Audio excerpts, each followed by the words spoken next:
is the Hot Zone.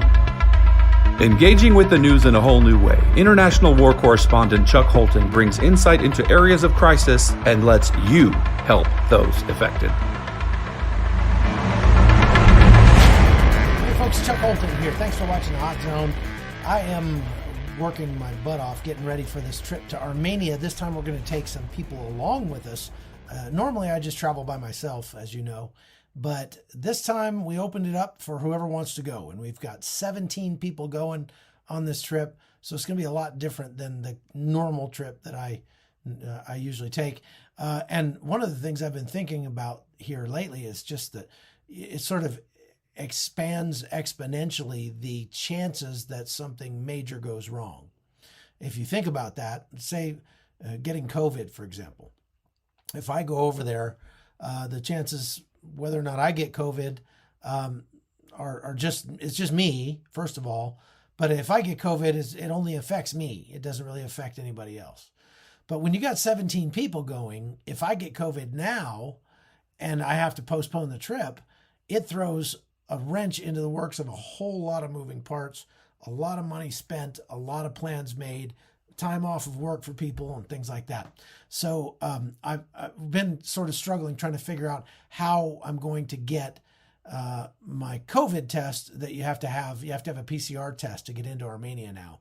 And you have to have had it within 72 hours of arriving in Armenia. The problem is we're leaving over the weekend. We leave Saturday. And so if we leave Saturday, that means we have to have a test and get the results back, which means we would have to take the test like Friday and get the results back within 24 hours. But a lot of places to get a PCR test is either way expensive, 17 people times $300 each. It just adds a huge expense to the trip, or it takes 72 hours to get the results of the test back, in which case you're not going to get it in time to get into Armenia. So we looked at a lot of different things. Armenia will let you take the test when you get there, but we get there at like 4 o'clock in the morning, and that's going to be a pain. And it's going to take hours of everybody sitting around trying to get a test. And then you have to quarantine for like 12 hours until the results come back. And we've got a busy schedule once we get over there. So we don't want to do that. So I wasn't really sure what to do. We have a 14-hour layover in Vienna. That'd be exciting, except for the fact that Vienna's closed, so can't get into Amsterdam right now. And so we're stuck in the airport for 14 hours. But they do have a testing facility there at the airport where we could get a test, and it'd be a little bit cheaper than the States. So I thought maybe we'd use some of that 14 hours to get our test over there. The problem is the testing center is outside the airport security, and we can't leave the airport. So that's kind of out. So here's what I found. Very interesting. It's a new at-home PCR test. This is called the Lucira Check It. And it's a PCR rapid test device that you can administer to yourself that then gives you the results within 30 minutes. And then you upload that. They give you a certified, some kind of pass on your phone that is supposed to work for international travel. And these things are only like $50 a piece, a little bit more if you get the expedited shipping. But I got the expedited shipping, and I got 6 of these things, and I think it was an extra $25 shipping or something like that. So it was totally worth it. And they came here almost within 24 hours from the West Coast. So I will let you know how that goes. Hopefully these things will work. If they don't, we're going to end up having to take the test in Armenia anyway. What a pain that'll be. I want to talk a little bit more about the U.S. southern border because there's so much that I need to be reporting on down there that just I don't have time to do because we've got this trip to Armenia. I've had this big tour going over the last few weeks. There are, to call the situation at the U.S. southern border a crisis would be the height of understatement right now. This is far more than a crisis. This is an absolute tidal wave of humanity. We're looking at 2 million people coming in through the southern border illegally this year. That's like an extra city of Chicago arriving in America. And absolutely nothing is being done to stop it at the southern border by the U.S. government right now. The Mexican and Guatemalan governments are actually doing a little bit, and some of that is maybe from pressure from the U.S. government, but nothing like they had under the Trump administration. I mean, the Trump administration pretty much had this thing licked. They had that Remain in Mexico policy took away the incentive for people to come illegally to the United States. And so it stopped. But now we've got, I just saw that Mexico is constructing 17 new migrant shelters just for children. 17 shelters just for kids. It's unbelievable. There are massive shelters being built at Fort Bliss. I know people down there that have told me they've flown over these shelters and they're absolutely massive and getting bigger every day. But they're being told not to even look that direction. Don't take any pictures of it or anything, because the U.S. government does not want you to know how bad it is at the U.S. southern border. There's no question about that. That is an absolute provable fact. And the biggest problem is not these unaccompanied minors, although they're very expensive to the United States. They're costing us a tremendous amount of money. They're endangering the lives of Americans by bringing, because many of these migrants are coming across COVID positive, and they're creating a huge super spreader event to the extent that the governor of Texas is suing the federal government for creating this super spreader event on the U.S. southern border. But the worst thing is that so many of these people, and I'm talking about, we're looking at tens of thousands of the people coming across right now illegally, are either known felons who have been previously deported or gang members from MS-13, Barrio 18, and other transnational criminal organizations. And they are coming across and are going to be in the United States wreaking havoc.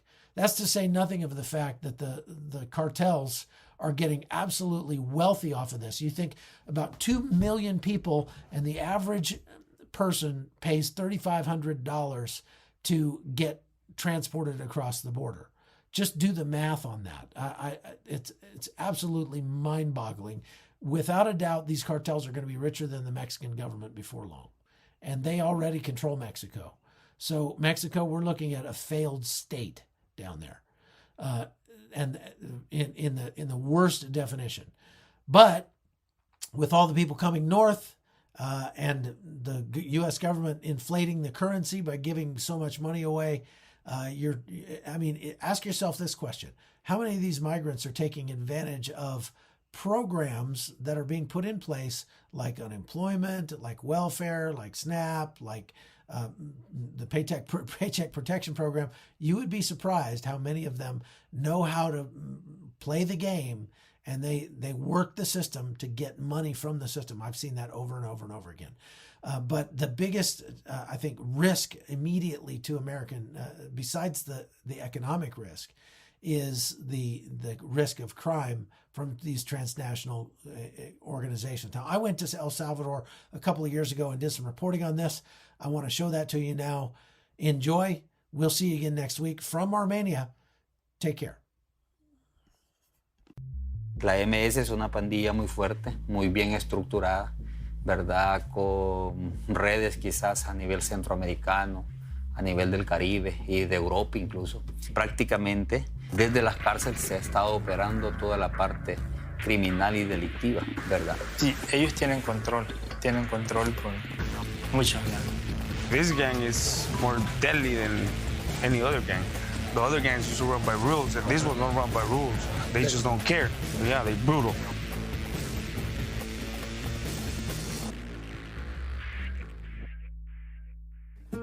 Wedged in between Guatemala and Honduras, tiny El Salvador has beautiful tropical scenery and miles of Pacific beaches that could easily make it a sunseeker's paradise.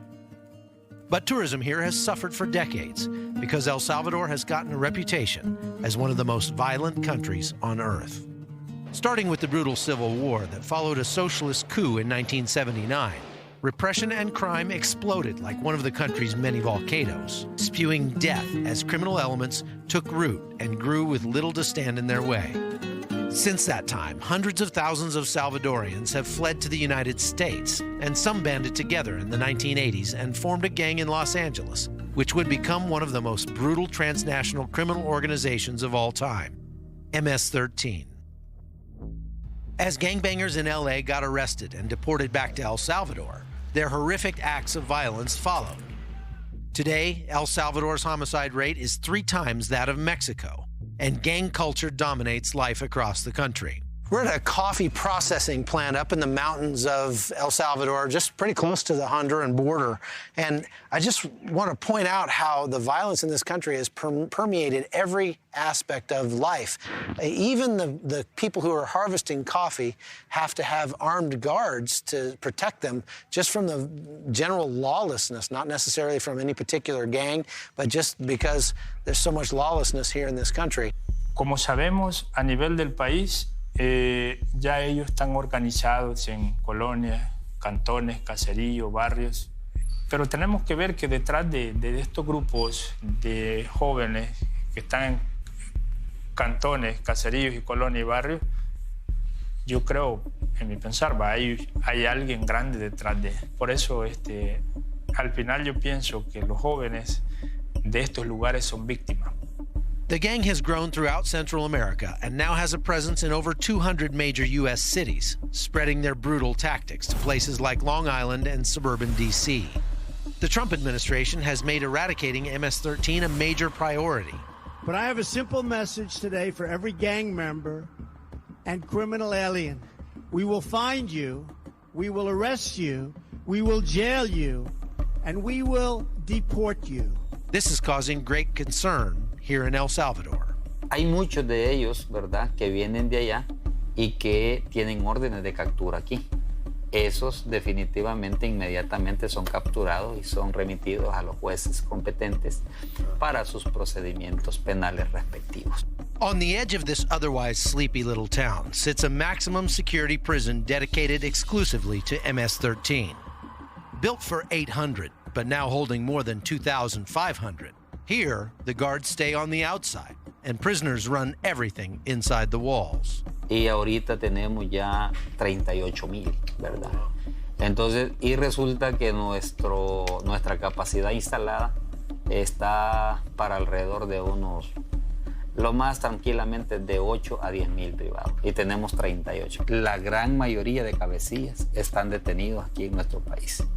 Entonces, lo que ha significado es que la concentración de ellos en las cárceles, con grandes cantidades de gente y con espacios donde por las condiciones mismas no se puede ejercer un control absoluto, en un momento determinado tuviéramos que definir espacios o cárceles específicamente para cada una de las pandillas. This is a prison at a place called Apanteos, about an hour outside of San Salvador, the capital city here. And it's a very overcrowded prison. It was built for about 1,800 people, but there are over 5,000 prisoners inside. Now, this is the birthplace of a program called Yo Cambio. You see it painted on the wall here. It means I change. And it's a holistic program to take this from being a place of just punishment to a place of rehabilitation. They deal with things like spiritual fitness, academics, health, all sorts of classes and that sort of thing that help these guys gain some skills and some life skills that will help them once they get out. So you cambio your classes, okay, and you learn 2 things: emotional abilities like tolerance, patience, teamwork, empathy, and cognitive abilities like read and write, learn English, learn French, mental health.